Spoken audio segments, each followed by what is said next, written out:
Why was everyone laughing at her? The sun burned hard over Camp Pendleton, making the air shimmer like a mirage above the range. The heat had teeth that day, sharp, biting, relentless. Brass shells glinted in the dust, 1,000 tiny suns scattered across the ground. Rows of young Marines sat at their benches, grinning, joking, confident. It was the sound of youth, cocky, careless, untouchable. At the far end of the firing line, a woman unpacked her rifle. Her movements were quiet, deliberate. She didn't rush, didn't speak. Every motion had a rhythm, like she'd done it 1,000 times before because she had. Her rifle wasn't new. The stock was faded, the scope scratched, a strip of tape holding one edge together. It looked like it belonged to another era. And maybe it did. A young Marine elbowed his buddy, nodding toward her. "You sure you're not lost, ma'am? This isn't the museum." Laughter rolled down the line. A few heads turned. Some smirked, others just shook their heads. To them she didn't fit. No insignia, no shiny patch or digital camo fresh from supply, just plain gear, scuffed boots, quiet eyes. She was too calm for this place, too still for the noise. She didn't react, just slid around into the chamber, checked her windage, adjusted her cheek weld. Her voice was barely a whisper. "Let's find out." The first shot cracked through the air like lightning. Sharp, clean, final. The laughter stopped. When the dust settled, the target's center was gone, blown clean through. She didn't smile, didn't gloat, just pulled the bolt back, ejected the casing, and chambered another. Her name was Laura Kane. Most of them didn't know that, and she didn't care to tell them. To them, she was a civilian contractor, middle-aged, quiet, invisible. She didn't look like someone who'd seen combat, but there was something about the way she moved, the precision of it, that didn't belong to ordinary people. Her eyes were gray, unreadable, the kind of eyes that had seen too much and learned not to speak of it. The younger Marines filled the air with chatter again, trying to shake off the sting. "She looks like somebody's mom out here. Probably here for a documentary." Laura heard every word, but silence was her armor. She'd heard worse in places where silence meant survival. She was in her mid-40s now, though no one guessed right. Years of field sun and wind had carved her features into calm resilience. Once, long ago, she'd worn the same uniform, the same eagle, globe, and anchor stitched into her sleeve. But that was before the desert, before the names she couldn't say and the missions no one spoke of anymore. Back then, she'd been one of the best shooters in her division. A Marine sniper instructor, a ghost in the field. Now she was back at Pendleton, officially as a weapons evaluation consultant. Unofficially, she was there to see how much of the old craft still lived in these new hands. "Contractor Kane," Captain Riker's voice cut through the noise as he approached, clipboard in hand. "You're our evaluator from Quantico." "Yes, sir." "You don't say much, do you?" he asked with a half-smile. "I was told to observe." He chuckled, shaking his head. "Good luck getting these kids to listen. They think they invented marksmanship." She almost smiled. "Then let's see what they teach me." When he walked off, she returned to her rifle. It was old, yes, but it was hers, metal worn smooth from years of breathing through recoil. She adjusted the scope again. Every click was familiar, like the sound of memory itself. No one here knew that the woman they mocked had trained shooters who'd later fought through cities and deserts across the world. That she'd patched wounds under moonlight and carried the silence of her fallen teammates for years. To them, she was just the quiet woman with the beat-up rifle. But the wind has a way of uncovering things, so does time. "Ma'am," a young Marine called out. He was lean, nervous, full of the kind of energy that didn't know what to do with itself. "You ever fired one of those in combat?" Laura looked up from her clipboard. "Once or twice." That was all she said, the understatement of a lifetime. The heat shimmered harder as the afternoon dragged on. Somewhere between drills and laughter, she caught herself staring at the horizon. The scent of burnt powder and brass carried her somewhere else, years back, to another range, another sun. Helmand province. The sand white-hot, the radio whispering wind reports. Her spotter's calm voice. 3 clicks south, and the single figure moving through haze. Then the trigger, the recoil, the stillness after. The last day her team was alive. She blinked, pushed it away. Not here, not now. A shadow crossed her bench. A young private Dempsey stood there with a grin too wide to be polite. "Guess I'm with the legend, huh?" he said. The sarcasm dripped off his words. Laura motioned for him to take position beside her. "Check your zero. Don't rush your breathing." "Yes, ma'am," he said, mocking her tone just enough to get a chuckle from the others. A few muttered bets rippled down the line. $5 says she misses half her shots. Even Riker smirked. "Let's just keep it clean, Marines." "Sure thing, sir," someone laughed. Laura ignored them. She focused on the horizon, reading the flags on the berm. Wind 5 left, quarter value. She breathed once, twice, then fired. 10 ring. Second shot, 10 ring again. Whispers started. "Lucky. She's slow. She'll lose 0 when the wind changes." The wind did change. A swirl of dust kicked across the range, flicking grit into her hair. She didn't blink. She just waited 1 heartbeat longer and fired again. Bullseye. By the time the 5th casing fell, every Marine had gone quiet. 5 perfect hits. 5 brass casings, lined like soldiers beside her mat. Private Dempsey stared through her scope, stunned. The image was sharp, steady, better than the digital optics he swore by. He fired 1 shot and missed wide. "Don't force it," Laura said quietly beside him. "Let the rifle breathe with you. Feel the wind before you fight it." He nodded, tried again, and hit near center. His grin faded into something closer to respect. But not everyone learned that fast. A corporal at the far end muttered, "She's just lucky, probably pre-sighted the targets." Laughter flickered again. Laura didn't look up. She just reloaded, her calm pressing against their noise until it felt heavier than words. A few minutes later, a private accidentally brushed against her rifle stand. It toppled, metal clattering against the ground. "Oops," he smirked, "didn't see that there." The others laughed. Laura knelt, lifted the stand, inspected the bent leg and fixed it with quiet precision. Not a word. Her silence made them uncomfortable. When she finally spoke, her tone was soft, steady, like wind through a canyon. "Takes more strength to stay steady than to act tough." The laughter died instantly. Captain Riker watched from a distance, his smirk slowly fading. There was something about her composure that didn't match the file he'd read. Civilian contractor, it had said, nothing more.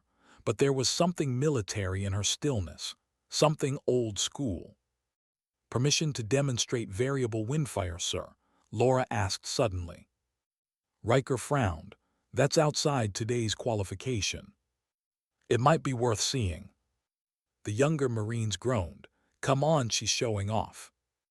Riker sighed, waving a hand. "Fine, 1 set." Laura took her place, 10 rounds 1 by 1. The wind shifted twice during the run. Each time she adjusted, not with gadgets or apps, just instinct and breath. 10 perfect hits, tight grouping, no drift. When the echo faded, Riker finally spoke, voice quieter now. "Who taught you that technique?" She looked at him, expression unreadable. "A Marine." Dempsey whispered, "That's not in any manual I've seen." Laura smiled faintly. Then someone forgot to write it down. By late afternoon, the laughter was gone. In its place lingered something heavier, uneasy respect and confusion. As she packed up her gear, whispers followed her again. "No way, that scope's regulation. She probably modded it." Laura paused. "Cheating," she repeated softly. They fell silent. "You think a rifle cares who pulls the trigger?" she asked, setting the old optic on the bench. It was scratched and dull, scarred by years of service.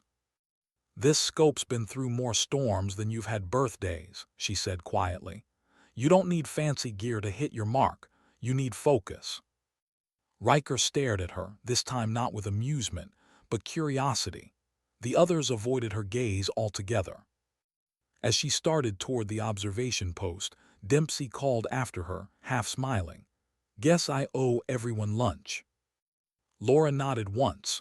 "You'll do fine, Private. Just remember," she paused, glancing toward the horizon, "the target's never the enemy. The wind is." For a moment no one spoke. Then someone muttered almost to himself, "What does that even mean?" But Riker understood. At least part of him did. The afternoon light grew softer, spilling gold over the range. The laughter that had filled the air hours ago was gone, replaced by the sound of brass hitting dust and gulls crying somewhere near the coast. Laura sat alone at the end of the line, cleaning her rifle. Every motion was slow, deliberate. She didn't look like a legend. She looked like someone who had learned to live with ghosts. The staff sergeant walking past slowed when he saw her sleeve lift slightly. The edge of a tattoo glinted beneath the sun, a skull framed by crosshairs. Beneath it, the number 317. He froze. That number meant something. It wasn't just a badge, it was a lifetime. He said nothing, just walked on, the truth stirring in his chest. Laura kept cleaning, unbothered by eyes she didn't need to meet. The world kept moving around her, loud and restless. But she had lived long enough to know, respect doesn't come from noise. It comes from the silence that follows it. Why did the staff sergeant stop mid-stride? He'd seen plenty of tattoos, unit crests, mottos, even drunken ink from Liberty weekends, but not that one. The black skull and crosshairs, the faded 317. It was a mark you didn't wear unless you'd earned it. And not just earned it, survived it. He kept walking, pretending not to notice.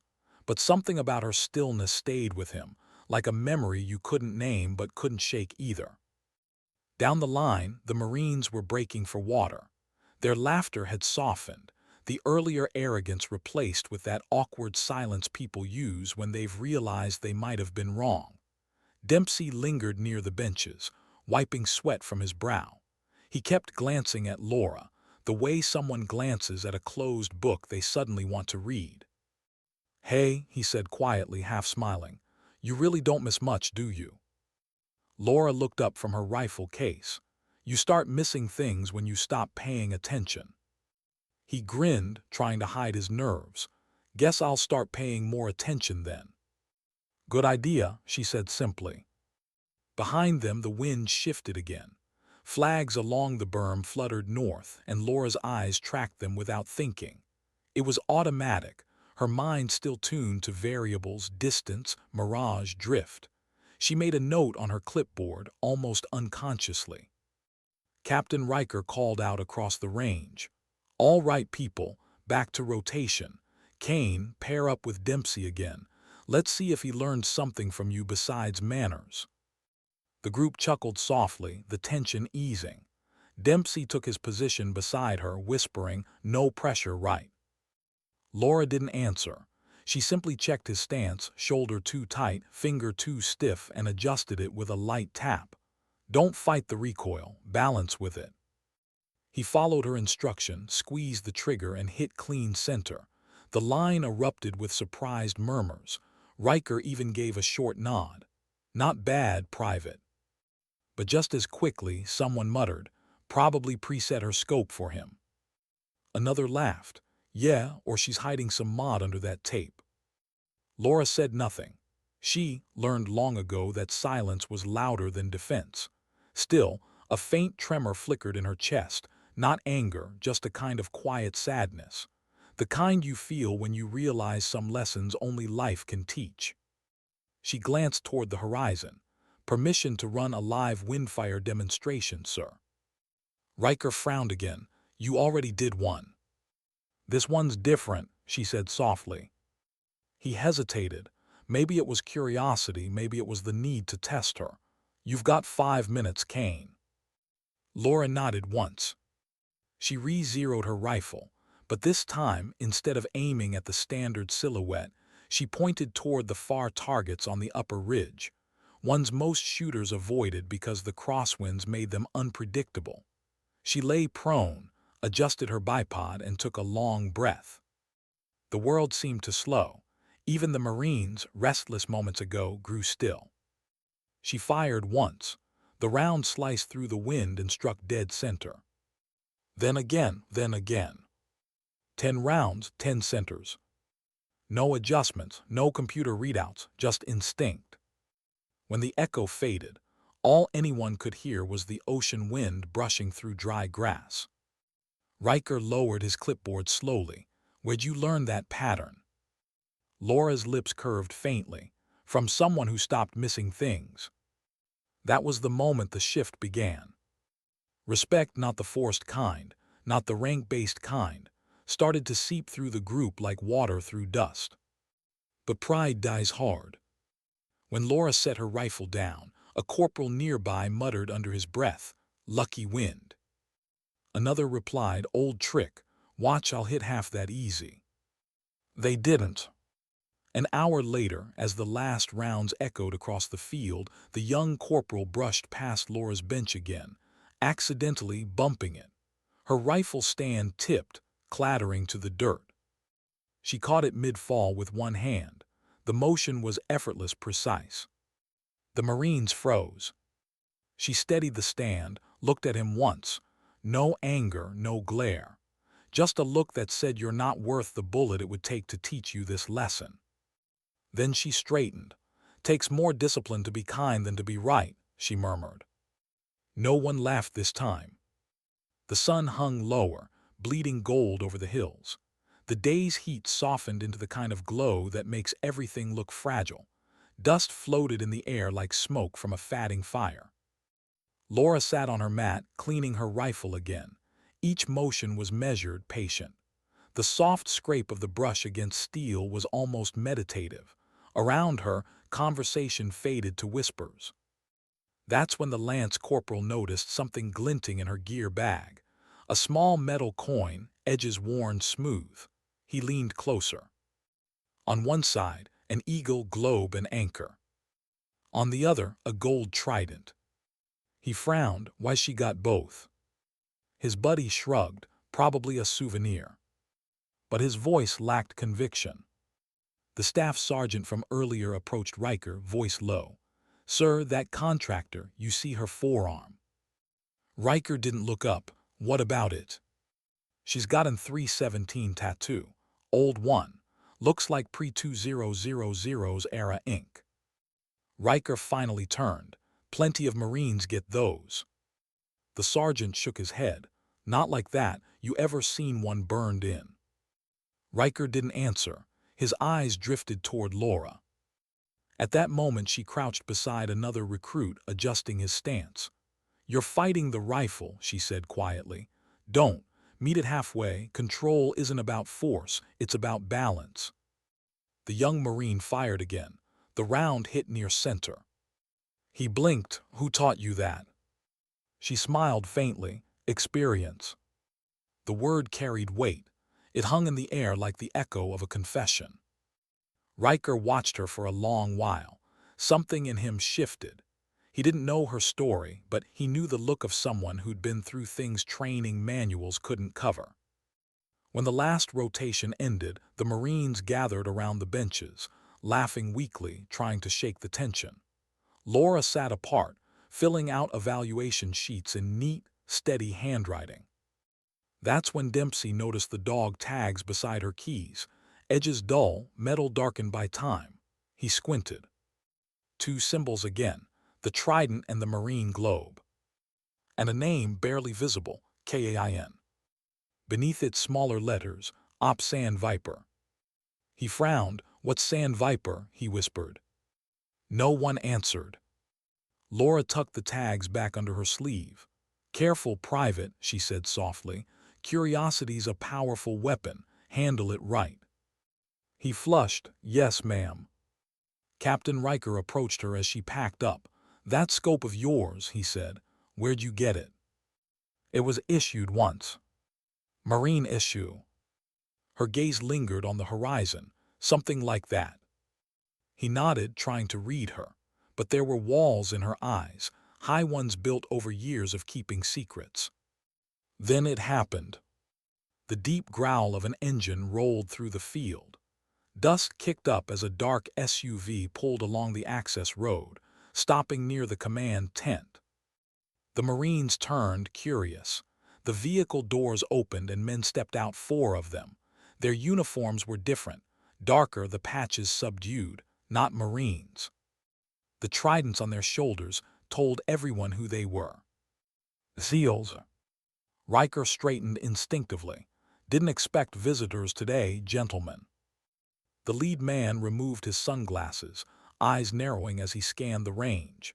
His nameplate read Commander B. Nolan.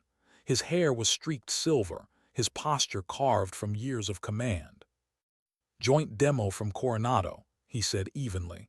Command said we'd catch the last rotation. Riker nodded, forcing a polite grin. You're welcome to observe, sir. We're just wrapping up. But Nolan wasn't listening. His gaze had locked on someone at the far end of the range, on Laura. She was kneeling, collecting brass, her cap low against the sun. The light caught her old scope for just a second, reflecting a dull gold. Nolan stopped walking. His breath hitched. One of his men glanced at him. Commander. Nolan didn't answer, he just stared. No way, he whispered. He took a few steps forward, slower now, like approaching something that shouldn't exist anymore. Laura turned at the sound of boots crunching gravel behind her. She froze for half a heartbeat, then stood. The world seemed to narrow around them. Nolan removed his cap, his voice barely above a breath. Kane. Laura's eyes lifted, calm, unflinching. Afternoon, Commander, she said. A ghost of a smile crossed his face, half disbelief, half awe. It's really you, Sergeant Laura Kane, Ghost 3. Every sound on the range vanished. Even the wind seemed to stop moving. The Marines looked around, confused. Ghost what? Someone whispered. Captain Riker stepped closer. Sir, you know her. Nolan nodded slowly, eyes still locked on Laura. Everyone should. He turned toward the young Marines, his voice carrying a quiet gravity that silenced even the restless. You kids mocked the wrong Marine today. Riker frowned, uncertain. Sir. Nolan cut him off. You ever hear about Ridge Point, Helmand Province, Operation Sand Viper? The color drained from Riker's face. 12-hour holdout. Nolan nodded. Yeah, the sniper who covered our extraction that day. The one the reports called Ghost 3. He pointed toward Laura. That's her. Gasps rippled through the line.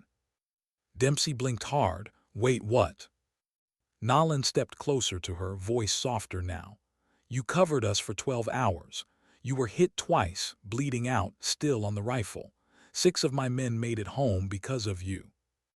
Laura's gaze dropped for a moment, her jaw tight. That was a long time ago, Commander. Not for us, he said quietly. The range was silent. Dozens of young Marines who had laughed hours earlier now stood rigid, faces pale. Even Riker, clipboard forgotten in the dust, seemed frozen. Nolan's voice grew rougher, heavy with respect. You all spent the morning mocking the Marine who held Ridge Point alone, with 1 rifle and 3 magazines. The Marine who never once asked for credit. You laughed at the woman who wrote half the sniper field manual you train with. The words hit harder than any order. Silence. Then the soft sound of boots shifting, shame spreading like wildfire. Nolan turned back to her. With all due respect, Sergeant Kane. He raised his hand and saluted. No one moved for a second. Then, one by one, every Marine on that line followed suit. Dozens of arms lifted in unison toward the fatting California sun. Laura stood still, her eyes glistening, not tears, just memory. Then she returned the salute, sharp and exact. No one spoke. No one dared. And in that stillness, something unspoken passed between generations, the kind of respect no rank could command. Sometimes, legends don't walk onto a range with medals or orders. Sometimes they just unpack an old rifle, listen to the wind, and let the truth reveal itself. Why didn't she look proud? Every Marine on the line was frozen in salute, faces stiff, eyes wide. The wind hissed across the range, brushing through the tall grass like a whisper that carried the weight of a truth too long hidden. The sun hung low now, bleeding gold and amber across their faces. Laura Kane held her salute for 3 steady seconds before lowering her hand. Her expression didn't change, calm, collected, the same composure she'd carried since morning. Only her eyes had softened, and only for a heartbeat. Commander Nolan's arm dropped to his side. The silence that followed felt sacred, like a moment stolen from time itself. Around them, no one moved. Helmets tilted downward, rifles held tight against chests. The laughter from earlier seemed like something that had happened in another lifetime. Finally, Riker cleared his throat. "You're telling me she's that Kane?"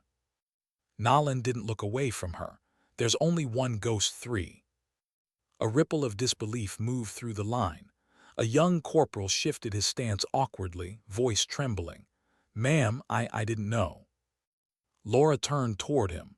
"You never have to know someone's story to treat them with respect," she said quietly.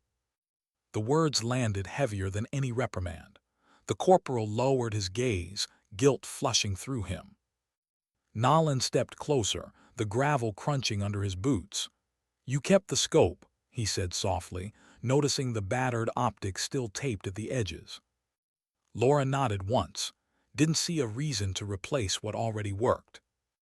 A faint smile crossed his face. "That's the difference between shooters and snipers. One relies on gear, the other relies on discipline." Riker exhaled slowly, running a hand over his face.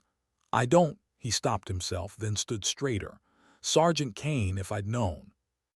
"You weren't supposed to," she interrupted gently. "That was the point." Nolan's eyes softened, still hiding from the spotlight, She smirked faintly. "Old habits." He nodded, something like admiration in his expression.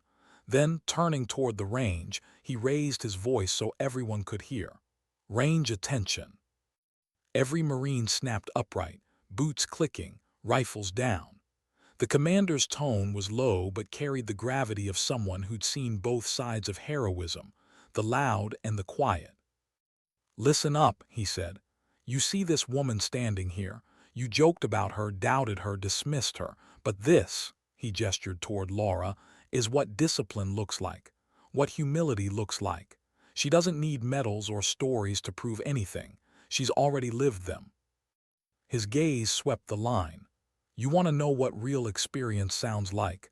It doesn't shout, it whispers. It teaches by patience, not pride." The men stood motionless. Not one dared to speak. Laura adjusted the strap of her rifle case, clearly uncomfortable with the attention. "Commander," she said quietly, "that's enough." He smiled just slightly. "It'll never be enough." For a long moment they just stood there, two soldiers bound by something deeper than words. Memory, loss, respect. Then Nolan stepped aside, giving her space to pass. She moved down the line slowly, each Marine instinctively parting as she walked. The crunch of her boots on gravel was the only sound. Every head turned as she passed. No one saluted this time, they just watched, because what she carried wasn't rank, it was gravity. At the far end, she stopped to pick up her gear. Dempsey approached her, hesitant, the same young private who had made the bet that morning. His face was pale, eyes full of regret. "Ma'am," he said quietly, "I didn't know, Laura cut him off gently. "You learned something today, that's enough." "I shouldn't have." "You shouldn't have assumed," she corrected softly. Then she smiled faintly. "But now you won't forget." He nodded quickly, unable to meet her eyes. When the range finally cleared, the light had shifted into deep orange. The air cooled, carrying the salt of the ocean inland. Most of the Marines headed back toward the barracks, their usual chatter replaced with quiet reflection. Laura lingered near the benches, methodically packing her gear. Nolan stood a few yards away, watching her in silence before finally stepping closer. "Didn't expect to see you again," he said, his tone softer now, stripped of command. "Most ghosts don't show up twice," she replied. He chuckled, shaking his head. "Still got that dry humor. Still works." He leaned against the bench beside her, crossing his arms. "What happened to you after Helmand? You disappeared." She zipped her case slowly. "I didn't disappear, I just stopped needing to be found." Nolan studied her for a moment. There were faint lines at the corners of her eyes, marks of years spent watching horizons through scopes. "You were hit that day. Everyone thought." He stopped. "We didn't know if you made it out." Laura's hands paused mid-motion. "Most didn't." "But you did." "Barely." Silence settled between them, the kind of silence that carries ghosts in its folds. He spoke again, quieter. "You saved my spotter that day, dragged him half a mile under fire. He still walks with a limp, but he's alive because of you." Her gaze drifted toward the horizon. "He was just a kid." "So were we." She smiled faintly. "I felt older even then." Nolan sighed. "They called you Ghost 3 for a reason. Half the time the enemy couldn't find you. Half the time we couldn't. You vanished into the dust like you belonged to it." "I didn't vanish," she said. "I just learned to stay where I was needed." He looked at her closely, realizing what she meant. "You came back to teach." "I came back to make sure they still remember what matters." He tilted his head. "And what's that?" "That you don't measure a Marine by the shine on his gear. You measure him by how he carries his silence." Nolan nodded slowly. "You always had a way of saying more with fewer words." She smirked. "That's what happens when you run out of things worth saying." He chuckled softly. "Still can't believe it. The legend of Ridge Point, standing here in dusty boots, arguing with wind speeds and privates." "Legends are just stories that forgot the cost," she said. "And wind still teaches better than people do." The commander's smile faded. "You still think about that day?" "Every morning," she said simply, "and every night." "Same here." For a moment they stood in silence. The sun dropped behind the hills, painting the range in gold and shadow. Nolan reached into his pocket and pulled out a small object, a tarnished coin, edges worn smooth. He held it out. "I kept it," he said. Laura looked down at it. On one side was the same emblem she carried on her keychain, the trident and globe interlocked. "You shouldn't have," she murmured.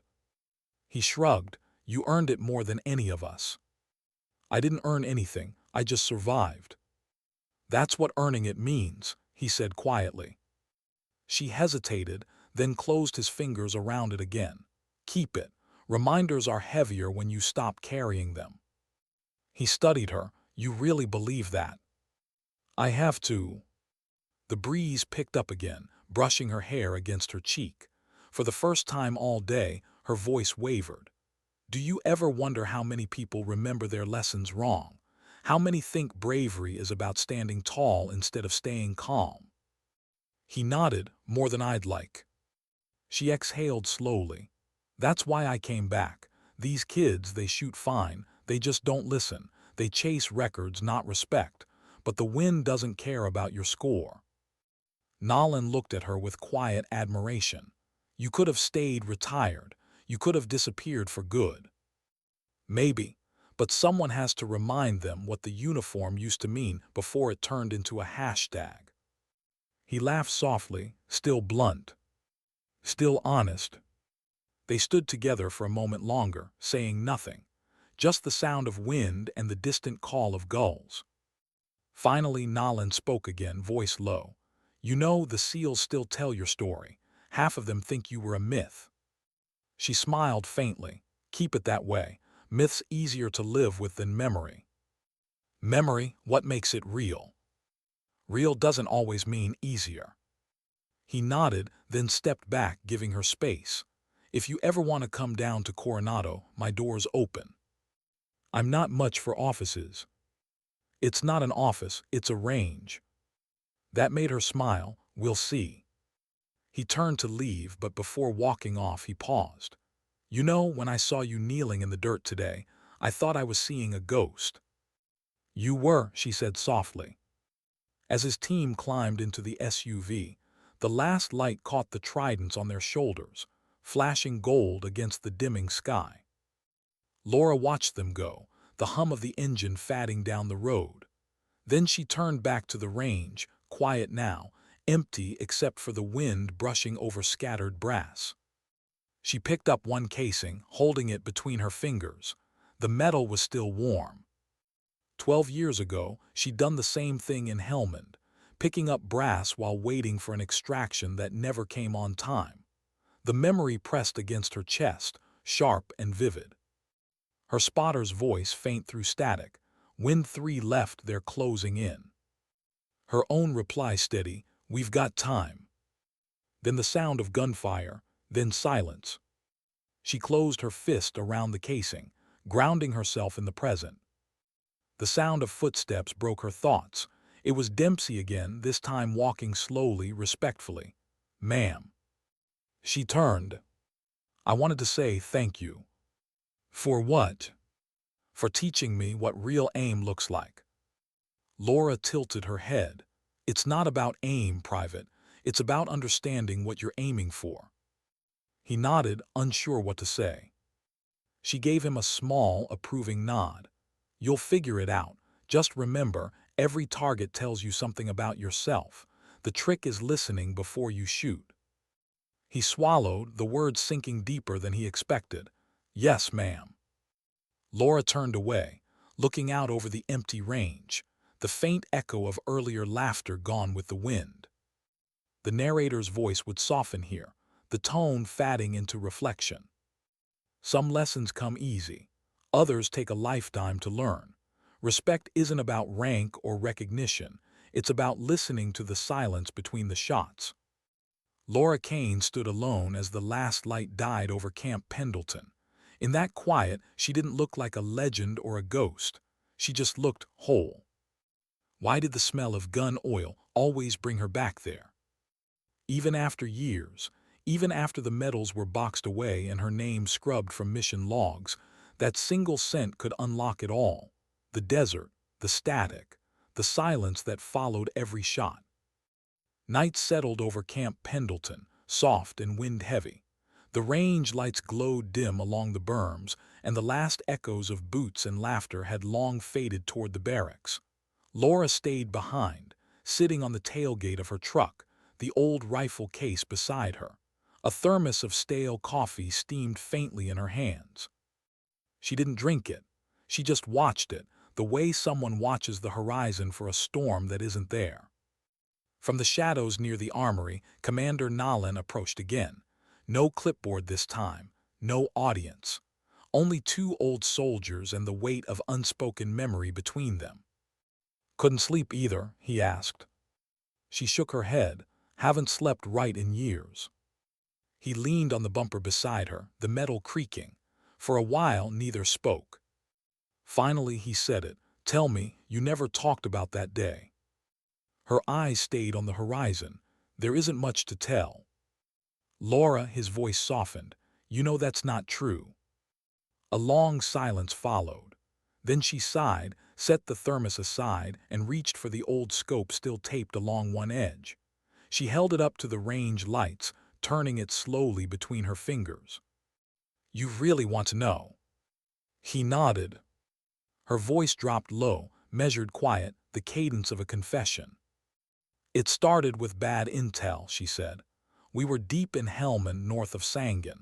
Sand Viper was supposed to be a simple overwatch. 2 days, maybe 3.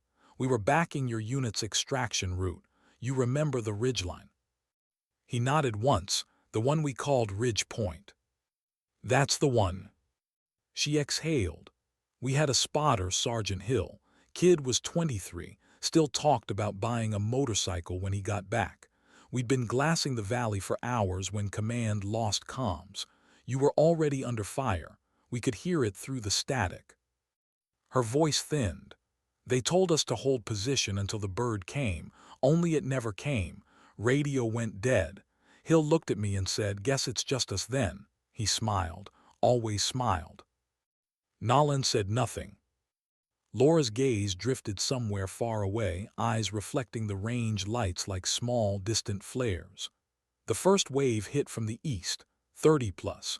Too many for 2 rifles, but we had high ground. I started picking targets by sound, by shadow. Every shot counted. We dropped half before they found cover.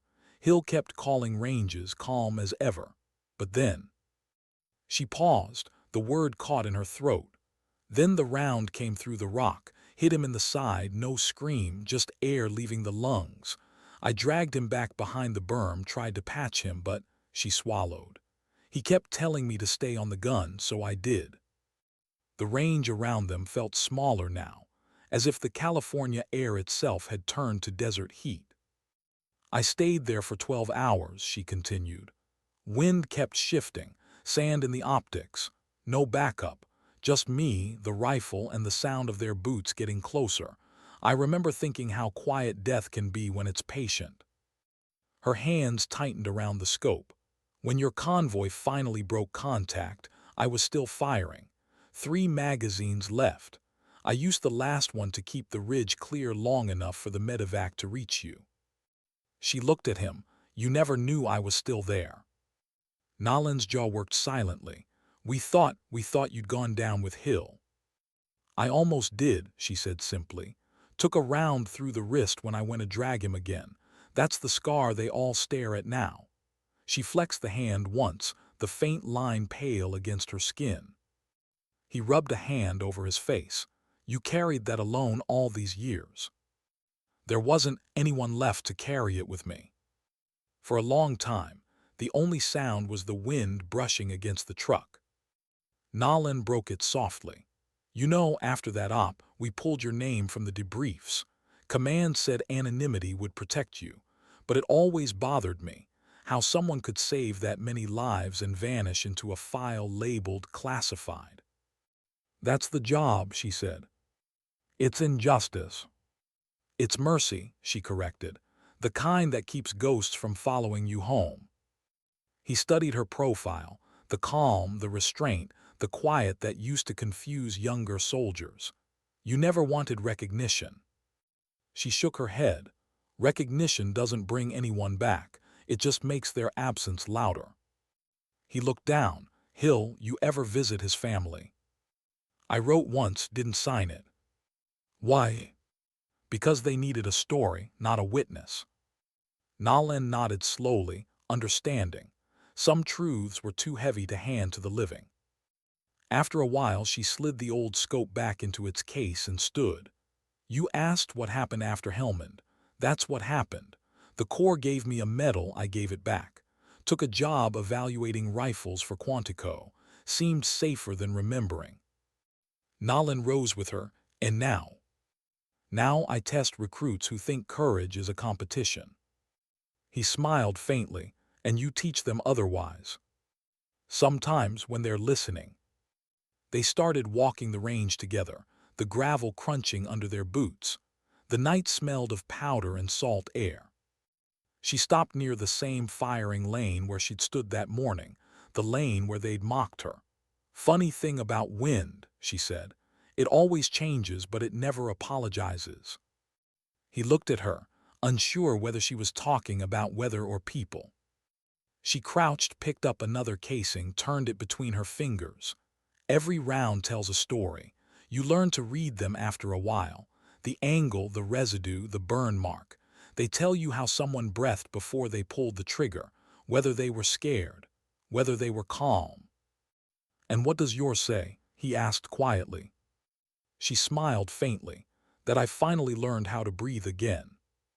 They stood in silence a moment longer before Nolan spoke. You know, I'm bringing a training detachment here next month. Joint Ops refresher. You'd make one hell of an instructor. She shook her head. I'm done leading. Not leading, guiding. She hesitated.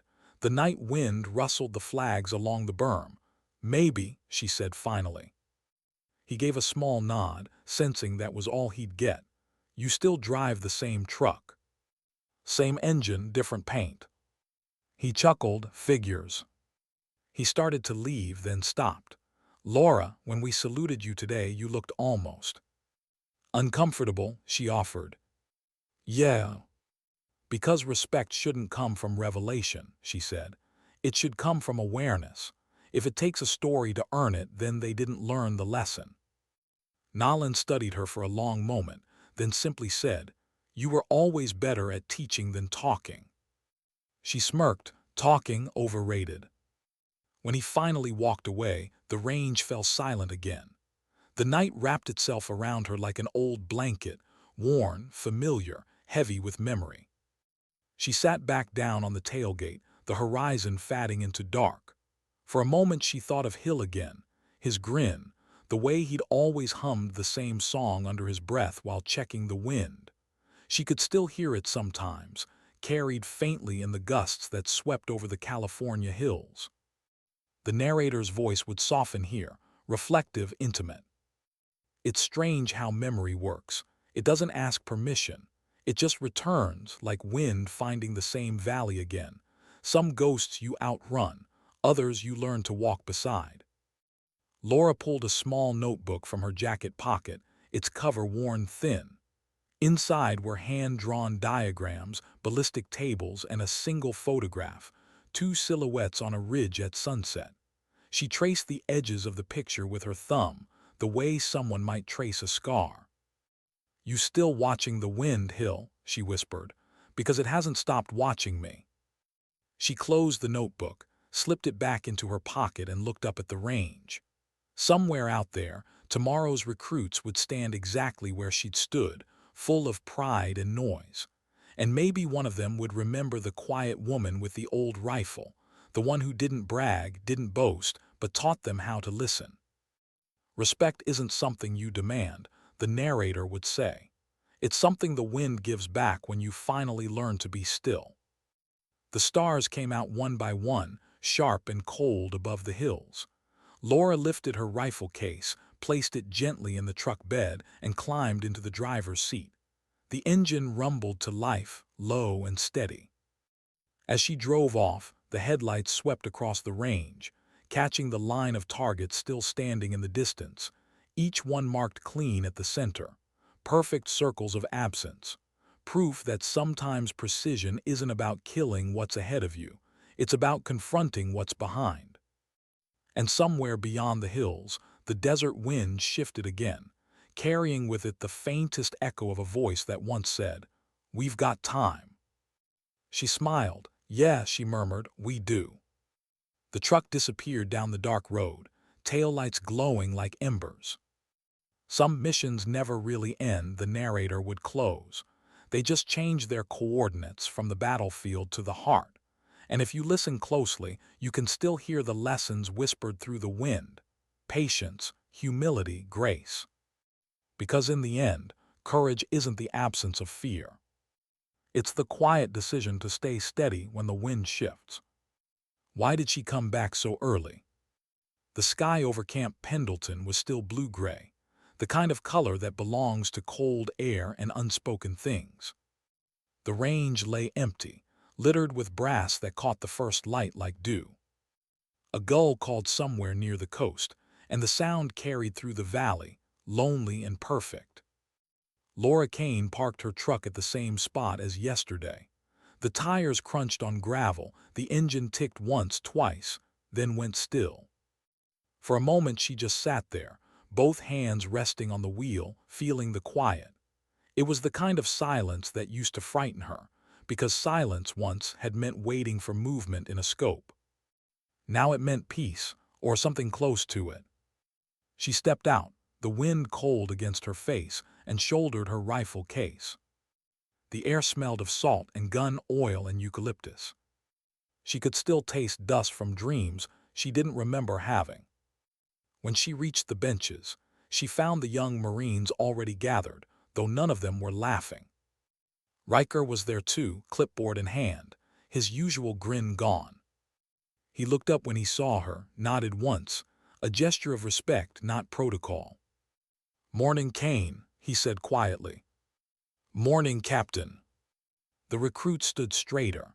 Some murmured greetings that tripped over guilt. Others simply looked at her, unsure whether to speak. Laura placed her gear down without ceremony. "Range opens at 0630, she said. "You're early." Dempsey spoke first. "Didn't want to waste the wind, ma'am."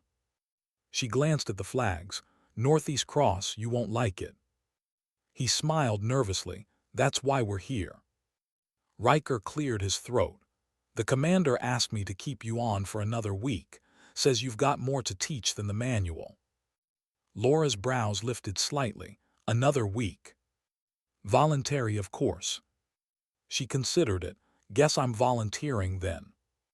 Something eased in the group, like the first breath after a long apology.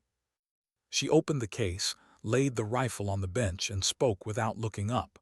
"All right. Yesterday you learned how wind can humble you. Today you'll learn how patience can save you." Her tone was calm, almost gentle. "Anyone can pull a trigger," she continued, "but only a marksman knows when not to." The recruits listened in stillness that surprised even themselves. She turned to Dempsey. "You first." He swallowed hard, took position. His breathing was too shallow. She could see the pulse in his neck. "Slow down," she said. "You're not fighting time, you're learning to see it." He adjusted, inhaled, fired. The round hit just outside center. Laura nodded. "Better, you're thinking less and feeling more. That's the trick, your instincts already know the math." Riker raised an eyebrow, scribbling something on his clipboard. One by one, the recruits took their turns. Some hit well, some missed badly, but none of them laughed. Between rounds, Laura walked the line, offering quiet corrections. "Loosen your shoulder. Don't blink at the report. Read the flags, not the target." Her voice carried softly through the morning air, steady and exact. When she reached the corporal who'd mocked her most yesterday, she stopped behind him. His stance was rigid, too proud, too afraid to fail. She didn't speak at first, just watched his breathing, the tremor in his hands. Then she said, almost kindly, "Failure's only arrogance refusing to learn. Let go of it." He nodded, jaw tight. "Yes, ma'am." The next shot split the black ring. She smiled faintly. "Better." By the second hour, the wind shifted west, hard and unpredictable. Targets swayed slightly on their frames. Riker was about to call a break, but Laura shook her head. "Leave it," she said. "They need to learn the difference between resistance and rhythm." She crouched beside the line, scanning the flags, the dust trails, the shimmer above the ground. "Watch the mirage," she said. "See that ripple, that speed you can't hear, that's your enemy today." She turned to the group. "Close your eyes, listen." They hesitated, confused. "Go on, close them." The range went still. No gunfire, no movement, only the sound of the wind. "Now tell me what direction it's coming from," she said. A few voices answered, guessing. She shook her head. "No, feel it. One cheek cooler than the other. That's your direction. It's not a trick, it's attention." When they opened their eyes, the world looked different. Less noise, more detail. Dempsey raised his hand. "Ma'am, is that how you did it? Back in." She cut him off gently. "That's how anyone does it if they're still enough to listen." For a moment she saw their faces not as recruits, but as echoes of every young soldier she'd ever trained. Eyes hungry for approval, hearts built on pride, and beneath it all, fear. It softened her. She straightened. "All right, load and fire at your own pace, I'll spot." They fired in sequence, the rhythm slow, deliberate. When one shot went wide, she didn't correct it immediately. She let the shooter look through the scope again, searching for his mistake. When he found it himself, she simply said, "Good, now you'll remember." By mid-morning, the targets were peppered with clean hits. Riker lowered his clipboard, impressed despite himself. "Never seen them this focused," he admitted. Laura shrugged. "Respect makes better marksmen than fear." He smiled faintly. "You should write that on the wall." She smirked. "Walls don't listen either." A soft laugh rippled through the group, the first real one all day. Not mocking this time, just human. They broke for water. The air had warmed, the sun high now.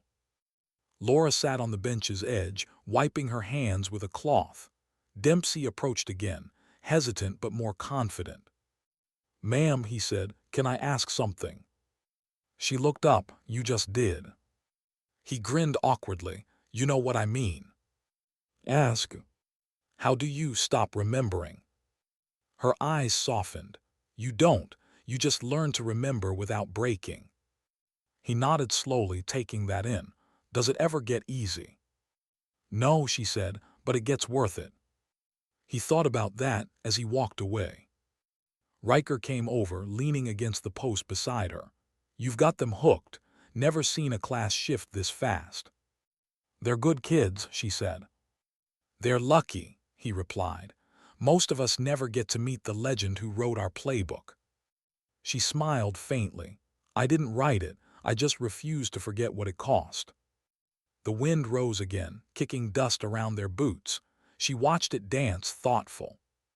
"You know what the hardest thing about wind is, Captain?" she asked. "What?" "You can't see it until it's already moved you."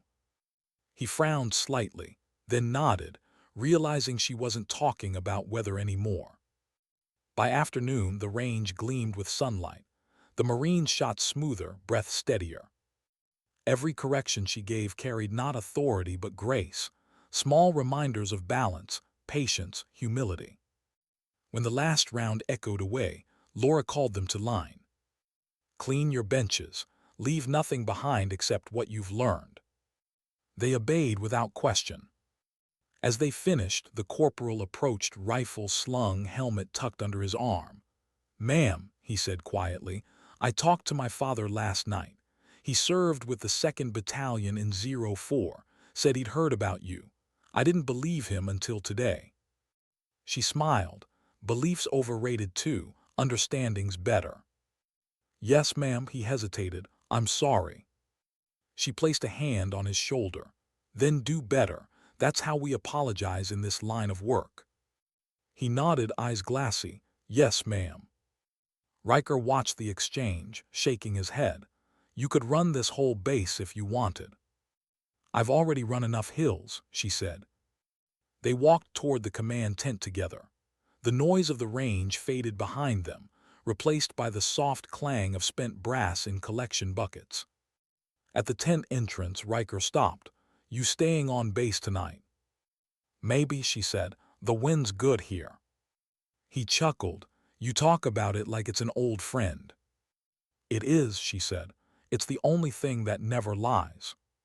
She turned back toward the range. Dempsey and the others were packing up, talking quietly, their voices lower, steadier. "Different." The narrator's voice would come in here, low and thoughtful. "Sometimes change doesn't come with speeches or orders. It comes with silence, steady, patient, unyielding. The kind of silence that teaches by example." Laura watched them until the last target was folded and the line cleared. Then she sat on the bench again, alone. The sun tilted west, shadows lengthening over the hills. She opened her notebook, drew a quick diagram of wind patterns from the day, then paused. Beneath the chart, she wrote a single line. "Respect is learned in the quiet between shots." She closed the notebook, slipped it into her jacket, and looked out over the range one last time. Tomorrow would bring new recruits, new laughter, new pride, but maybe a little less arrogance, maybe a little more listening. That was enough. She packed her rifle carefully, locking the case with a soft click. When she stood, the wind brushed across her sleeve, lifting the edge just enough for sunlight to catch the old tattoo again. The skull, the crosshairs, the faded numbers. She didn't hide it this time. A voice carried faintly from the lot. It was Dempsey calling after her. "Ma'am, you coming back tomorrow?" She smiled to herself, not turning around. "Maybe, depends on the wind." The truck door closed with a muted thud. The engine started. The sound rolled out across the hills, blending with the breeze. As she drove off, the narrator would whisper through the fading light. Some soldiers teach with orders, others teach with example, but the rare ones, the quiet ones, they teach with presence. You don't remember their words. You remember the way they made the world stand still. The last shot would linger on the empty range, the flags swaying, the targets waiting, the air trembling faintly with yesterday's echoes. Because in every lesson Laura Kane gave, there was one truth beneath them all. Dignity doesn't shout, it simply acts. Why couldn't they stop talking about her? By evening, the story had already drifted through every hallway on base. The woman with the taped-up scope, the one the SEAL commander saluted, the one nobody recognized until it was too late. Whispers moved faster than orders ever did. In the mess hall, recruits spoke her name like rumor. In the admin office, clerks searched archives they weren't supposed to open. But no one could find much, just a redacted file, one word repeated again and again: classified. Captain Riker sat alone in his office, the lamplight small against the dark window. Her evaluation forms lay spread across his desk, precise handwriting, even margins, calm notes. No ego, no flourish. Every line ended with the same signature: L. Kane. He ran a thumb over the page where she'd written, "Respect improves accuracy." Simple, true. He leaned back, rubbing the bridge of his nose. "Who are you really?" he muttered. A knock at the door. "Enter." Private Dempsey stepped in, still in uniform, helmet tucked under his arm. "Sir, sorry, but I can't sleep." Riker smiled tiredly. "Join the club." The young Marine hesitated, then said, "Sir, I looked her up. There's almost nothing. But my dad's old unit log, he had a name in it. Operation Sand Viper, Ridge Point." Riker's expression shifted. "Go on." "She's listed under Ghost 3. The file says confirmed kills 27, extraction assist classified." And then nothing. Riker exhaled. "Figures." "She saved SEALs, sir. Saved you once removed, if you think about it." Riker nodded slowly. "And now she's teaching you to breathe." They sat in silence for a moment. Then Dempsey asked, "Why she come back? Someone like that, she could disappear forever." Riker tapped the papers lightly. "Maybe she got tired of ghosts." He closed the folder. "Get some rest, Private." Outside, the wind pressed against the barracks walls, carrying the sea's low hum. Dempsey paused by the window. On the distant range, he saw a faint light, the tail of a cigarette maybe, or a lantern. She was still out there, alone. Laura Kane sat beneath the awning of the observation shack, notebook open, smoke curling from the thermos top where she'd poured coffee hours ago. The pages around her were filled with sketches of trajectories, training corrections, wind diagrams. She wrote not for records, but to think, to slow the noise that sometimes came when the world got too quiet. She heard boots behind her and didn't have to turn. Couldn't sleep either. Nolan's voice again, lower this time, carrying fatigue. He stepped into the light holding 2 envelopes. Came straight from Coronado. "One's for me, one's for you." Laura didn't reach for it. "Orders." "Request," he corrected. "Joint training oversight in Nevada. High-altitude marksmanship trials. They want you to consult." She smiled thinly. "Consulting is just another word for reliving." "Maybe, but this one matters." "Don't they all?" He set the envelope beside her notebook. "You'll think about it." "I already did," she said. "No." Nolan studied her, the lines of her face lit by the small lantern glow. "You're still running from the same ridge, Laura." She met his eyes. "And you're still trying to drag me back to it." He sighed. "You could help them, you could help us. We've got kids who have never felt real wind. They train inside domes now, digital simulators. No dirt, no silence, no instinct. They need someone who remembers." Her jaw tightened. "They need to make their own mistakes. And die learning them. Sometimes that's the price." He looked away, pain flickering across his features. "You always were brutal with truth." It's the only kind that sticks." They sat for a while saying nothing. Crickets pulsed in the dry grass. Finally she said quietly, "You ever regret coming back?" "Every day," he answered, "and every day I'm glad I did." "Why?" "Because someone has to hold the line between what's remembered and what's repeated." Her eyes softened. "You sound like you practice that." "I've been practicing since you left." He stood, adjusting his jacket. "Keep the envelope. You don't have to decide tonight." "I already did." "Then keep it anyway," he said, walking away. When he was gone, she stared at it for a long time. The flap moved slightly in the breeze, tapping against her notebook like a heartbeat. Morning came thin and pale. The recruits filed back onto the range, quieter than usual.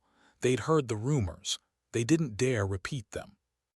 Riker met her at the gate. "Command, requesting your signature," he said, handing her the same envelope Nolan had left. "They're serious about that Nevada detail." "I'm not." "They'll insist." "Then they'll be disappointed." He hesitated. "Can I ask why?" "Because the range here still has something left to teach me," she said. "And them." He watched her step past him toward the benches. The recruits straightened as she passed, automatic respect now, not fear. She laid out her rifle with slow care, her motions deliberate as prayer. "Today," she said, "you'll shoot moving targets, but that's not the lesson. The lesson is focus under noise.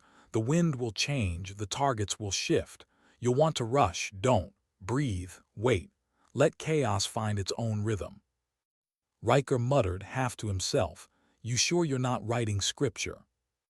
She didn't smile, only survival manuals. The drills began. Metal silhouettes swung from wires, glinting in the sunlight. The air buzzed with energy. Laura moved along the line like a conductor guiding a quiet orchestra. Every correction was soft, exact. Every hit carried weight. Halfway through, a private jammed his rifle. Panic rose in his voice. "Ma'am, malfunction." Laura stepped in, calm as still water. "Stop, breathe, what's it telling you?" He blinked. "Ma'am. Your weapon talks, listen to it." He hesitated, then checked the bolt. "Double feed." "Good, now fix it." He cleared it clean, fired again, hit center. She nodded once. "You don't fight the jam, you understand it." When the drill ended, she walked the line, picking up brass. Dempsey approached with a clipboard. "Ma'am, can I ask about that Nevada thing? Heard you turned it down." She looked at him. "You keep track of a lot for a private." He grinned shyly, "Just curious." "Curiosity's fine," she said. "Attachment is. This place, this moment is what matters, not the next one." He nodded, though he didn't quite understand. Riker called from the command tent. "Kane, call for you." She frowned, wiping her hands. "Who?" "Pentagon liaison, says it's urgent." She stepped into the tent. The small radio crackled, a voice filtered through static. "Ms. Kane, this is Major Lewis, Joint Training Command. We've been advised by Commander Nolan to extend a formal invitation. We could use your expertise on an active training scenario. Not combat. Advisory only." She stared at the handset. "You have a lot of advisors." "None like you," the voice said simply. Silence. She could hear her own breath through the static. Finally she said, "I'm not that person anymore." "With respect, ma'am, you always will be." She hung up. The tent went still except for the wind against the canvas. Riker looked at her carefully. "You okay?" She nodded, just tired of echoes. That night she drove out beyond the perimeter road, following a narrow trail that climbed into the hills overlooking the base. From there, Pendleton looked small, a cluster of lights surrounded by darkness. She killed the engine and stepped out, the world instantly vast again. The ocean was a dark band to the west. The wind smelled like salt and iron. She set her rifle case on the hood and opened it, not to shoot, just to look. The scope caught starlight. its scratched lens reflecting constellations instead of targets. She whispered into the wind, "What do you want from me, Hill?" No answer, of course, just the soft rush of air through dry grass. But sometimes the silence answered anyway. She thought of the recruits, their awkward apologies, their slow learning. She thought of Dempsey's trembling hands finding steadiness, of Riker's grudging respect, of Nolan's envelope waiting unopened in her bag. Maybe this was the point, not to forget the war, but to teach its cost properly. Maybe that was the mission she'd been avoiding all along. Her phone buzzed once. A message from Nolan, leaving for Nevada tomorrow. Last call, Ghost 3. She typed a single word, "No." Then she paused, deleted it, typed again, "Teach them first, then maybe." She hit send. At dawn she returned to the range. The recruits were already lined up, rifles gleaming in the early light. She could see the difference now, their stances balanced, their chatter gone. Riker approached, nodding toward her case. "You coming or going?" "Neither," she said, "just staying where I'm needed." He smiled. "Guess the wind's still right, huh?" She looked toward the flag, steady, almost still, for now. The narrator's voice would fade in here, calm and reflective. Sometimes purpose doesn't announce itself with orders. It arrives quietly, disguised as routine. The war ends, but the mission remains, to pass on what the wind once taught you: patience, precision, grace. Laura Kane lifted her rifle to the line again, the morning light catching the scratches on its scope like a constellation of scars. Around her, the new generation watched, learning not just how to shoot, but how to listen. And far away, in some Nevada hangar, a group of officers read her message and smiled. Because they knew what she hadn't admitted yet. That when the wind shifted again, she would follow it. Why did she say yes after all? Maybe it wasn't the message. Maybe it was the quiet that followed it. Sometimes the absence of sound feels like an order. 3 days later, the desert spread beneath her again.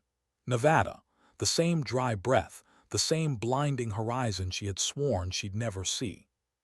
The transport rumbled down a dirt road toward a valley carved by wind and time.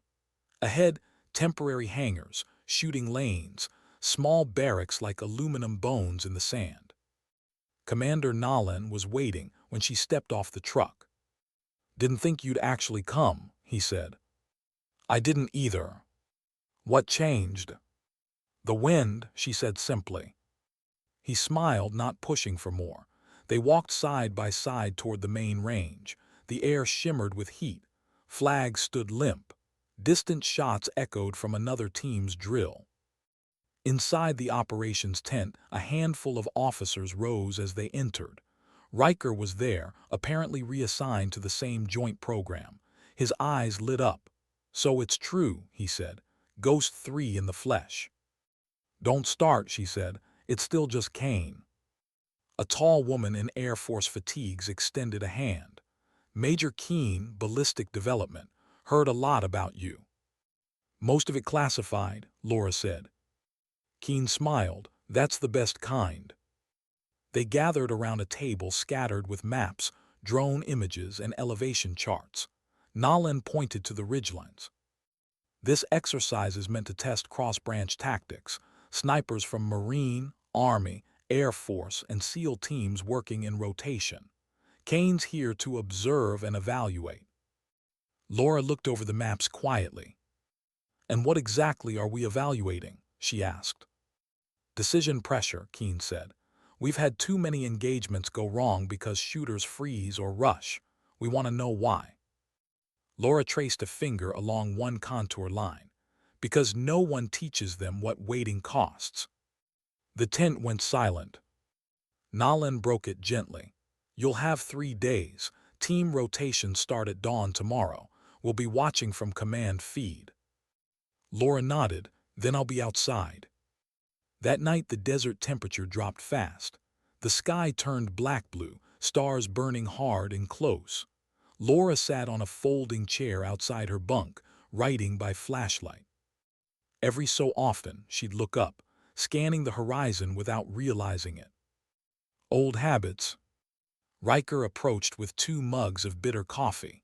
You look like you're planning another war. She smirked, just writing notes. He handed her a mug. What kind? The kind that keep you honest. He sat beside her. For a while they said nothing. The wind hissed over the sand, restless as thought. Finally he asked, You ever wonder if you stayed too long in it? The life, I mean. She sipped her coffee. Every day, but I also wonder what happens if I stop. He nodded slowly. You ever think teaching's your way out? Maybe, or maybe it's just a different kind of deployment. A beat. Still, he said, they listen to you. She glanced at him. They listen to silence. I just happen to speak it better than most. Dawn hit hard, white and dry. The recruits lined up along the valley ridge, rifles slung, visors pulled down. This group was Pendleton. They were sharper, colder, confident in all the wrong ways. Drones buzzed overhead. Screens tracked wind, humidity, temperature. Everything digitized. Laura walked through them quietly, scanning their equipment. You trust your sensors too much, she said. A young army sniper snorted. Technology's faster than instinct, ma'am. She stopped, met his eyes. Then explained why wind doesn't care about batteries. He blinked, uncertain. She pointed toward the horizon. Your tech tells you numbers. The desert tells you truth. Learn the difference. They ran the first exercise. Targets half a mile out. Elevation high, air thin. Most shooters hit fine when the crosswind stayed mild. But when it shifted suddenly, chaos followed. 3 missed wide. 1 panicked, overcorrected, jammed his bolt. Another cursed under breath. Laura didn't yell. She just stood there, letting the silence drag. Then she said, That sound you hear, that's failure asking if you've learned anything. The line stiffened. Reset, she ordered. No sensors this time, just breath and glass, feel it. They tried again, slower, less sure.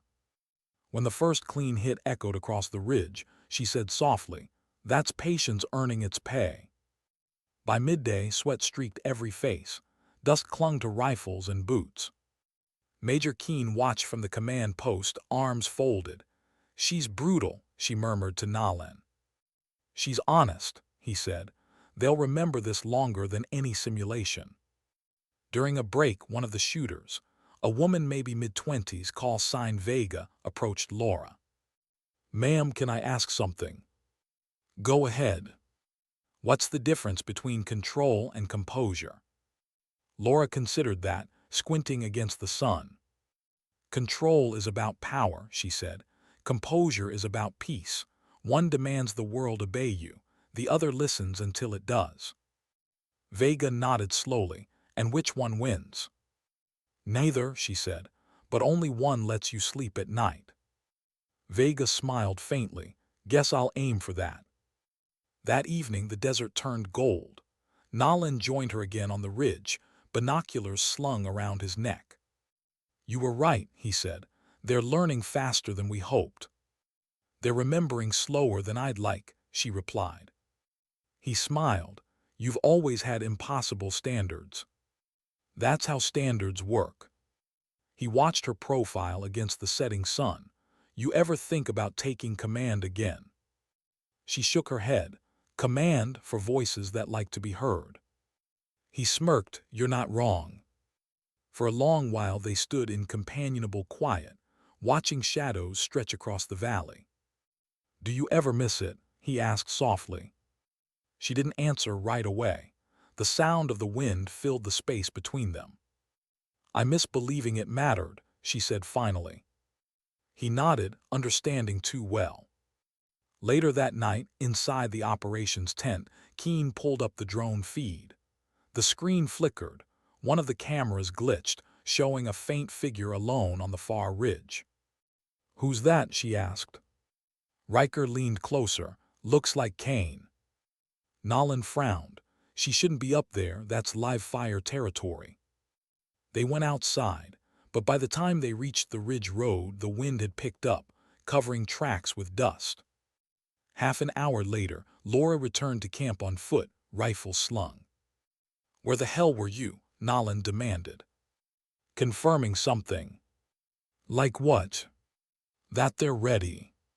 He stared at her. "You walked into their fire lane. They needed pressure, real pressure. You could have been killed." She shrugged. "Then they would have learned faster." Nolan exhaled sharply, anger masking fear. "You can't keep testing the edge like this." "That's the only way to know it still exists," she said quietly. The final day of drills came faster than expected. The recruits, now quieter, steadier, stood in formation at dawn. Laura walked the line one last time, eyes scanning faces she'd learned too quickly to care for. "You came here thinking accuracy was about math," she said. "You're leaving knowing it's about humility." She looked down the range. "Wind will always win. The goal isn't to beat it, it's to learn how to breathe with it." She turned toward Vega. "You have good eyes, don't let them get arrogant." "Yes, ma'am." To the army sniper who'd argued about sensors, she said, "Trust the dust more than the data." He nodded sheepishly. Then she stepped back and said, "Range is yours." They shot beautifully, not perfect, but honest. Every round carried understanding instead of impulse. Nolan watched through binoculars, jaw tight with pride. "You did it," he murmured. Laura didn't respond. She was looking past the targets, somewhere the horizon met memory. The narrator's voice would lower here, like a heartbeat under desert silence. "Some wars end in silence, but their echoes become lessons. The brave don't fight for glory. They fight so the next generation doesn't have to make the same mistakes." When the final shot faded, the valley went still. Riker raised his voice, "Range cold." Applause broke, restrained but real. Laura smiled, small, private, and started packing her rifle. Nolan approached, hand outstretched. "Hell of a thing, Kane." She shook it once. "They did the work. Because you reminded them what it meant." "Maybe," she said, "or maybe they just listened." He looked at her carefully. "So what now?" She slung the rifle case over her shoulder. "I go where the wind points." That night before she left, Vega found her near the trucks. "Ma'am," she said softly, "can I ask one last thing?" Laura smiled. "You just did." Vega grinned. "Why'd you really come back?" Laura looked at the horizon, empty, endless. "Because silence only matters if someone else learns to hear it." Vega nodded slowly. "Then thank you for letting us." Laura opened her truck door, paused. "Remember something, Vega, you can teach aim in a week, but you teach discipline for a lifetime, don't waste it." "Yes, ma'am." As the truck rolled away, the dust rose behind her like smoke, curling against the dusk. Nolan watched from the ridge until the taillights vanished, then turned to Riker. "You think she's done?" Riker smiled faintly. "She's never done, she's just quieter about it now." The desert wind picked up again, lifting a loose target sheet from the line and carrying it upward, folding and twisting as it went. The narrator's voice would close softly over that image. "Some soldiers leave battlefields behind, others turn them into classrooms, and the rarest ones, they teach the wind to listen back." Because in the end, Laura Kane wasn't chasing redemption. She was teaching it. Why did leaving feel heavier than staying? The desert blurred behind her truck windows, long miles of sun-bleached nothing. Wind battered the mirrors, carrying bits of sand that glittered like sparks. She kept one hand steady on the wheel, the other resting on the old rifle case in the passenger seat. Every bump in the road felt like the pulse of a memory she hadn't buried deep enough. 3 days since the Nevada exercise. 3 days since she'd watched new soldiers learn that silence could guide a bullet better than pride. She told herself that was enough to teach, to let go, but some part of her still listened for the next order that would never come. By noon she reached the coast. California sunlight spilled across the water like glass. The Pacific had always been her reset point, the one place wide enough to hold the noise inside her. She parked near the bluffs, cut the engine, and sat for a long while with the window down. Waves broke far below, slow and endless. The wind off the sea smelled like salt and diesel and freedom. A knock on the glass. Riker, dust-streaked, smiling in disbelief. "Thought you'd vanish again," he said. "I tried," she answered. He leaned against the door. "They're talking about you back at Nevada. Command wants to formalize your methods." "Methods," she said. "You mean breathing and paying attention." "Exactly." She shook her head. "They'll put it in a manual, ruin it with bullet points." He laughed softly. "Maybe, but it'll carry your name." "I don't need a name," she said. "Just a lesson that survives me." They stood together facing the horizon. Gulls wheeled in the wind. After a moment, Riker said, "You know, Dempsey's re-upping for instructor training. Says he wants to teach like Kane." She smiled. "He'll do better. He still believes people can change." "You do?" "I believe the wind changes people. The trick is listening before it does." Riker nodded. "You'll stay in touch." "Maybe." He grinned, which means no. She looked at him sideways. "You're learning." Then she offered her hand. "Take care of them." "I will," he said, gripping it tight. "And you take care of yourself, Ghost 3. She almost smiled. "Just Kane."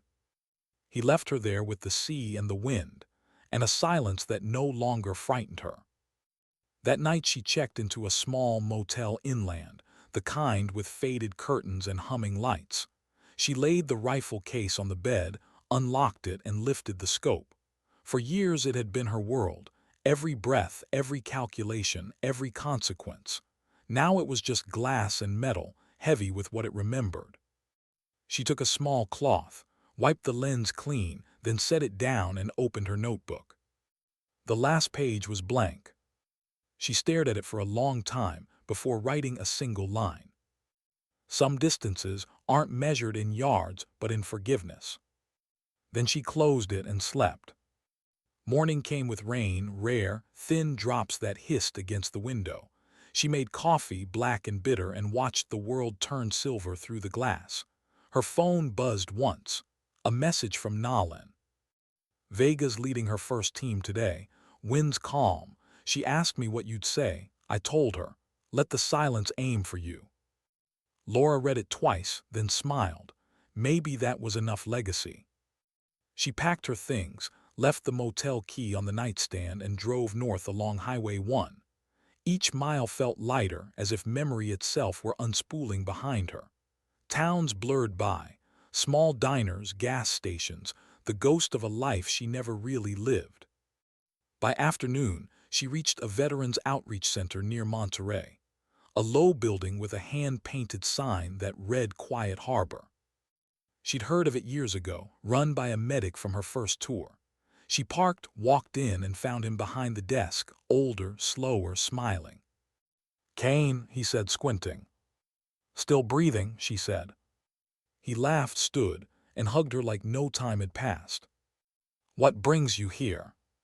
"Thought I'd see if you needed a hand." "With what?" She looked around. Walls lined with photos, shelves of notebooks, tables stacked with coffee mugs and donated gear. "With listening," she said. He grinned. "Always room for that." Weeks passed quietly.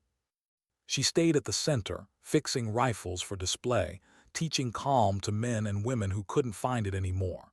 She never mentioned titles or missions.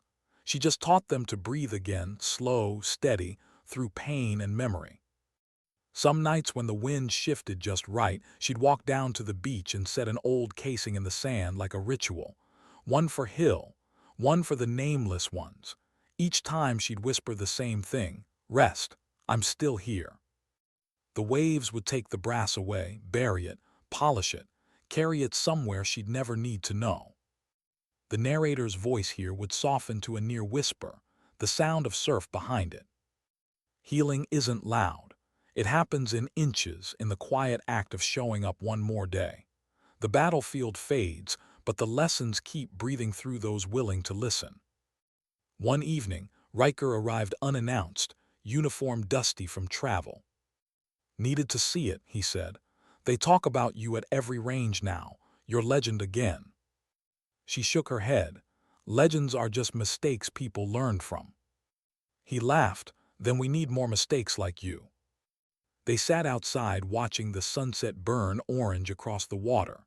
He pulled a small envelope from his pocket, the same kind she'd once refused. "This one's different," he said. "No orders, just a note." She opened it. Inside was a single phrase, handwritten. "For the lessons that never make the reports." Below it, dozens of signatures, soldiers, snipers, recruits she'd trained. Dempsey's name near the top, Vega's at the bottom. She blinked, eyes brightening in the dying light. "Looks like they heard you after all," he said. She folded the paper carefully. Then maybe the wind finally carried something worth keeping. Later, alone, she placed the note inside her notebook beside the photo from Helmand, two shadows on a ridge at sunset. She traced Hill's outline with a finger and whispered, "You were right. We had time." Then she looked out the window. The rain had stopped. The ocean glowed under moonlight. For the first time in years, she felt still, not because she'd forgotten, but because she'd forgiven. The narrator's tone would deepen here, calm and final. "Every soldier carries ghosts. The lucky ones learn to turn them into guidance. The unlucky pretend they never hear them. But courage, real courage, isn't silence and it isn't noise. It's listening to both and choosing which one to follow." Months later, a letter arrived at the quiet harbor. Postmark, Coronado. Inside, a photo, Nalen, Riker, Vega, Dempsey, and a new class of recruits standing beneath a hand-painted sign. Across the top, Kane method, patience is precision. She laughed softly, shook her head, and pinned it to the wall. "Told you they'd ruin it with bullet points," she murmured. But her smile stayed. That night, as the sun fell and the wind rose, she walked down to the shore one last time. The tide was low, the sand cool beneath her boots. She carried her rifle case, opened it, and took out the old scope. The lens was cracked now, useless for shooting but perfect for remembering. She set it on a rock and stepped back, watching the waves move around it. For a moment she thought of all the faces, the laughter, the fear, the endless breath between heartbeat and trigger. And then she let it go. The sea took it gently, swallowed it whole. She stood there for a long time, the wind brushing her hair, the world finally matching her pace. The narrator's closing words would roll like tide over stone. She came home quietly, the way storms do when they're done proving their point. No banners, no speeches, just stillness earned, not granted. Because sometimes dignity doesn't speak, it simply acts. And when it does, the world learns to listen.